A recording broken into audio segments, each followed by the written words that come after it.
제 세 번째 강의를 마지막으로 모세오경의 대단원에 막을 내리고자 합니다. 사실 오늘 강의는 지난주에 했었던 강의에 이어지는 강의가 되겠습니다.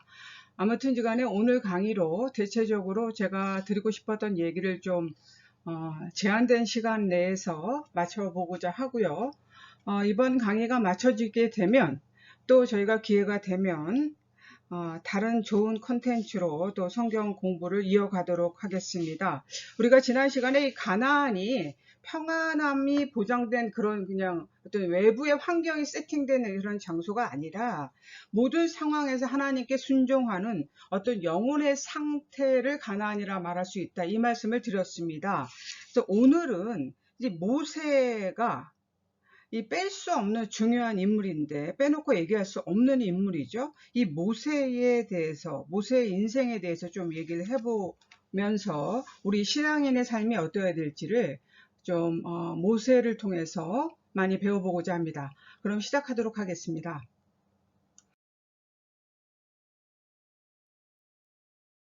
모세는 인생에 성공한 사람인가? 모세가 건강에 문제도 없었고 힘이 다 빠진 것도 아닌데 왜 이 이스라엘 1세대가 모세가 모압 땅에서 죽고 가나안 땅 멀리서 바라만보다 생을 마감하게 되었는가? 모세가 왜 가나안 땅에 들어가지 못했는가? 우리가 앞서 공부했던 신명기에서는 그 이야기를 이렇게 하고 있죠. 이스라엘의 불순종 때문이다.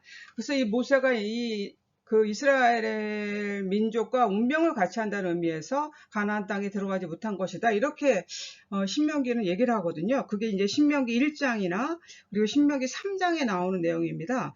비슷한 내용들이 나오는데 여기 보면 이제 신명기 1장 34절에서 37절에 보면 여호와께서 너희의 말소리를 들으시고 노하사 맹세하여 이르시되 이 악한 세대 사람들 중에는 내가 그들의 조상에게 주기로 맹세한 좋은 땅을 볼 자가 하나도 없으리라.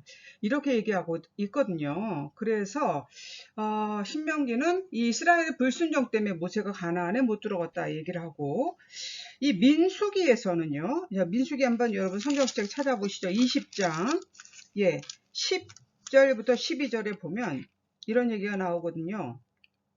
모세와 아론이 회중을 그 반석 앞에 모으고 모세가 그들에게 이르되 반역한 너희여 들으라. 우리가 너희를 위하여 이 반석에서 물을 내려 하고 모세가 그의 손을 들어 그의 지팡이로 반석을 2번 치니 물이 많이 솟아나오므로 회중과 그들의 짐승이 마시니라.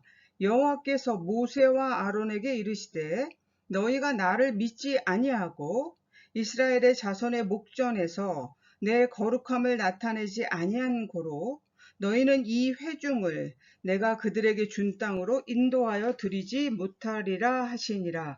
민수기에서는요, 이 모세가 가나안에 못 들어간 이유를 이 브리바에서 불신앙의 모습을 보이고 하나님의 거룩함을 나타내지 않았기 때문이라고 그렇게 설명을 하고 있거든요. 이런 이유가 있었고, 두 번째, 그만해도 족하다.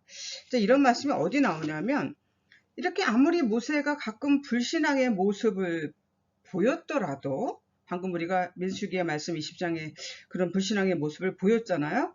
근데 왜 이스라엘 백성을 그 모압 평지로 이끌고 오면서 고생한 것을 생각한다면 하나님은 그를 가나안에 들어가게 하시는 것이 맞지 않을까라는 생각을 우리가 하게 됩니다. 모세가 가진 이 모세의 말년에 가진 단 하나의 소원이 뭐였겠습니까? 가나안에 들어가는 것이었죠. 근데 이것을 거절하신 하나님, 어떻게 말하면 좀 모세 입장에서는 굉장히 야속할 수도 있고요. 네, 그럴 수 있습니다. 하나님께서 그만해도 족하니 너 더는 이 일로 내게 기도하지 말라라고 했을 때, 그렇게 말씀하실 때 모세의 마음이 어땠을까? 어떻게 굉장히 서운했을까? 아니면 그래도 이것만으로도 너무나 감사하다고 느꼈을까요? 사실 하나님으로부터 이 모세와 비슷한 말을 들은 사람이 또 있죠. 이게 사도 바울이잖아요. 고린도후서에 보면 사도 바울이 스스로 가지고 있던 질병으로 인해서 그 질병 때문에 굉장히 많은 고통을 겪습니다. 그래서 그것을 스스로 육체의 가시라는 표현을 하고 있는데 이 가시가 구체적으로 무엇인지는 정확히 모르지만 여러 사람이 뭐 추측하죠. 그런데 그것 때문에 바울의 사역에 상당히 많은 어려움이 있었다는 것은 분명합니다. 이런 상황에서 그의 기도가 얼마나 절실했을지를 생각할 수가 있죠. 많은 병자를 고치는 능력의 사도라는 사람이 자신의 병을 고치지 못할 때 그가 받아야 될 어떤 수군거림, 조롱, 이런 것들이 얼마나 정신적으로 힘이 들었겠습니까? 그래서 사도 바울은 3번이나 간절히 하나님께 기도합니다. 그런데 하나님께서는 고린도후서 12장 9절, 내 은혜가 내게 족하다, 이렇게 말씀하고 계시거든요. 하나님께서 이렇게 모세의 기도에, 바울의 기도에 아니다라고 대답하실 때는 그들의 본심을 믿지 못해서 그렇게 말씀하신 것은 아니라고 생각이 듭니다. 그들이 하나님의 영광으로 근사하게 포장해서 자신의 이익을 구했기 때문도 아니죠. 하나님께서 그들의 기도를 들어주시지 않는 이유는 그들의 생각보다 더 위대한 계획을 하나님이 세우고 계셨기 때문이다. 모세가 건강하게 만약에 가나안 땅에 들어가서 활동했다라고 한다면 이 지도력의 세대 교체가 이루어졌을까요? 이 바울의 육체의 가시가 없어졌다면 그가 이 가시가 있는 상태로 사역할 때만큼 그렇게 겸손하고 순수하게 하나님께 충성을 다할 수 있었을까요?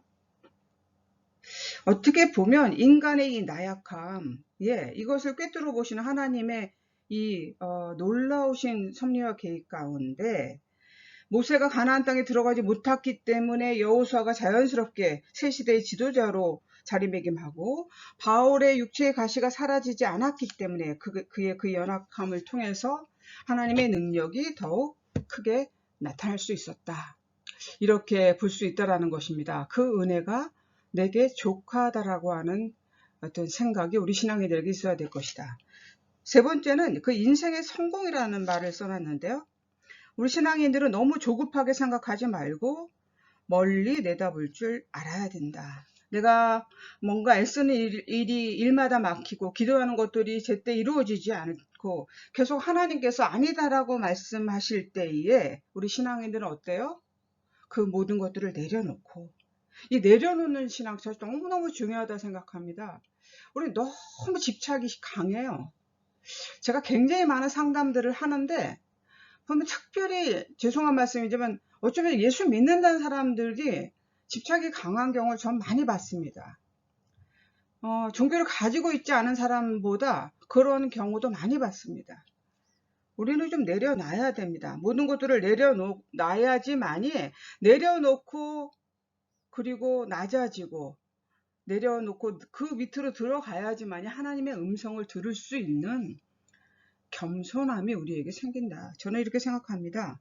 그래서 하나님께서 노라고 말씀하실 때 왜 노인지를 귀 기울일 수 있는 신앙. 그렇죠?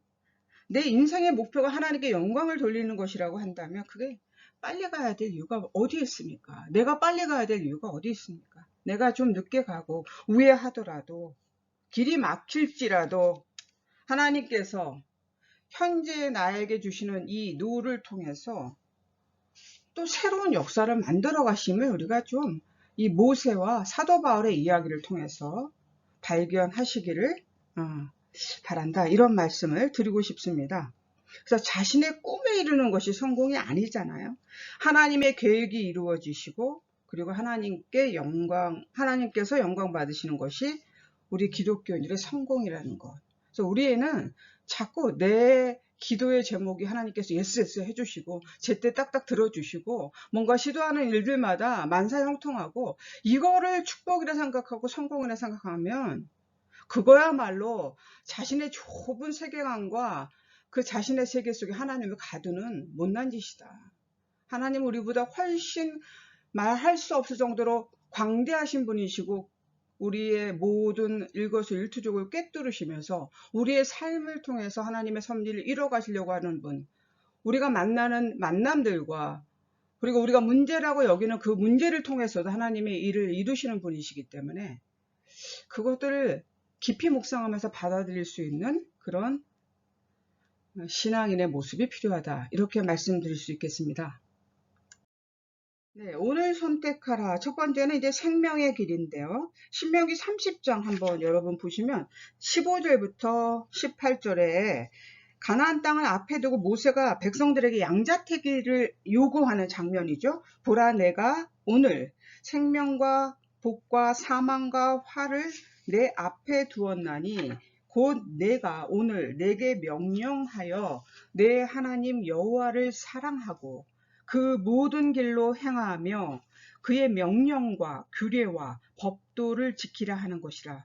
그리하면 내가 생존하며 번성할 것이요 또 내 하나님 여호와께서 내가 가서 차지할 땅에서 내게 복을 주실 것임이니라. 그러나 내가 만일 마음을 돌이켜 듣지 아니하고 유혹을 받아 다른 신들에게 절하고 그를 섬기면 내가 오늘 너희에게 선언하노니 너희가 반드시 망할 것이라. 이렇게 얘기를 하고 있거든요. 모세가 경고하고 있습니다. 하나님 말씀에 순종하는 좁은 길을 선택한 하나님께서 복을 주시지만 우상을 섬기는 넓은 길을 선택하면 저주를 받아서 반드시 망한다라고 경고하고 있거든요. 근데 이스라엘 백성이 이 경고를 무시했어요. 왜요? 좁은 길이 너무나 힘들어 보였기 때문에 그렇습니다. 이 좁은 길은요, 우리가 믿음으로 일부러 선택하지 않으면 절대 갈 수 없는 길입니다. 그런데 예수님께서도 우리에게 꼭 그 길로 가라고 말씀하시죠. 왜요? 그 길로 가야만 생명이 있고 그 길로 가야만 구원이 있기 때문에 그렇습니다. 네. 우리가 구약과 신약 성경에서 만난 수많은 하나님의 위대한 인물들, 하나님의 사람들은요, 하나같이 그렇게 다른 사람들이 넓은 길로 갈 때, 멸망의 길로 갈 때 좁은 길로 선택해서 생명을 얻은 사람들이었다. 노아를 보십시오. 산 위에 방주를 짓는 좁은 길을 선택했죠. 사람들이 그의 말을 듣고 콧방귀도 안 끼는 상황에서 노아는 하나님을 믿고 하나님의 말씀을 믿고 산 위에 방주를 지었습니다. 아브라함은 어땠습니까? 한 번도 가보지 않은 곳으로 떠나라고 하는 그 명령을 받았을 때 하나님을 믿고 떠나는 어려운 선택을 했습니다. 우리 신앙이들은 대충 되는 대로 살면 안 됩니다. 세상 사람들에게서 유별나게 믿는다라는 그런 비난과 손가락질 혹은 그런 눈총이 싫어서 그냥 세상의 대세에 휩쓸려 가다가는 우리는 멸망의 길로 가게 됩니다. 현재 그렇다면 내가 좁은 길에 서 있는지 아니면 넓은 길에 세상 사람들과 아무런 차별도 없이 그 길에서 살아가고 있는지를 알 수 있는 아주 쉬운 방법이 하나 있습니다. 나의 오늘날 현재의 신앙생활이 힘이 들지 않은지를 보면 알 수 있다. 내가 신앙생활하는 것이 전혀 힘이 들지도 않고 아무런 자극도 없고 큰 신경 쓰지 않아도 그냥 그렇게 일이 되고 있다라고 착각한다면 나는 이미 넓은 길로 가고 있다. 그게 뭡니까? 좁은 길로 가는 길은요, 일부러 고난과 고통을 선택하는 길이고 그 길은 마음을 많이 써야 되는 길이고 그 길은 기도가 절대적으로 필요한 길이고 그 길은 매일 하나님과 주파수를 맞추고 하나님의 음성을 듣고 내가 가진 모든 것들을 내려놓고 낮아지고 내려가려고 하는 결단이 매일 이루어지는 그런 길입니다. 네? 그럴 때에 그 길이 남들이 봤을 때는 힘들어 보이는 길일지 몰라도 하늘의 기쁨이 우리에게 주어지는 놀라운 생명의 길이고 구원의 길이다.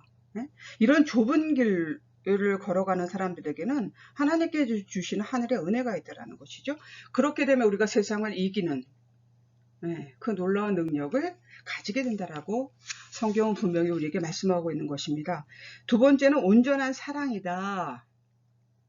첫 번째는 우리가 생명의 길을 선택하라 얘기를 드렸고요. 모세의 기도를 통해, 모세의 경고를 통해서. 두 번째는 온전한 사랑.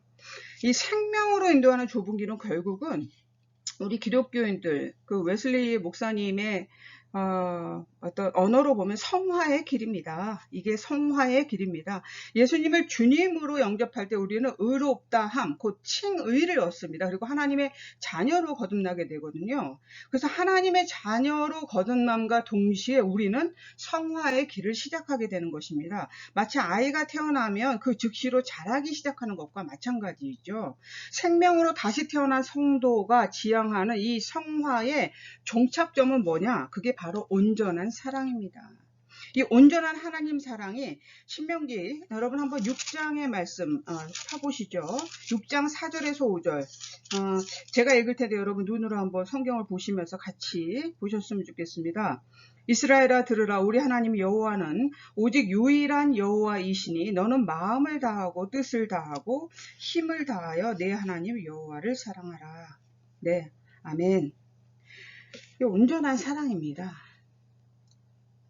이런 온전한 사랑에 도달하기 위해서는요, 믿음이 필요하겠죠. 당연히 하나님께서 우리에게 그런 온전한 사랑을 기대하신다는 걸 알고 정말 하나님과 하나님의 말씀만을 온전히 믿는 그런 신앙이 우리에게 필요하다. 그렇게 되면 우리가 그 성화의 길을 갈 수 있게 되고, 그리고 하나님께서는 오늘도 우리가 그 성화의 은총을 받고 거룩해지기를 기대하고 계시기 때문에 지금 나에게 그 성화의 은혜를 하나님께서 계속 부어주고 계신다라고 하는 깨달음이 있게 된다라는 것입니다.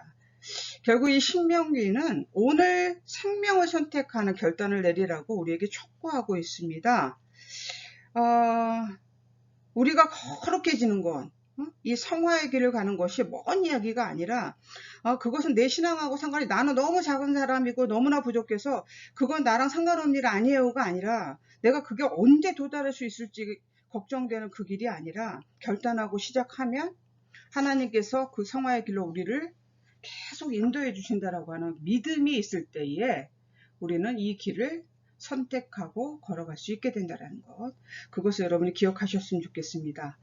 그래서 이 신명기 이제 그 대단원의 막이 다 내려지는데요.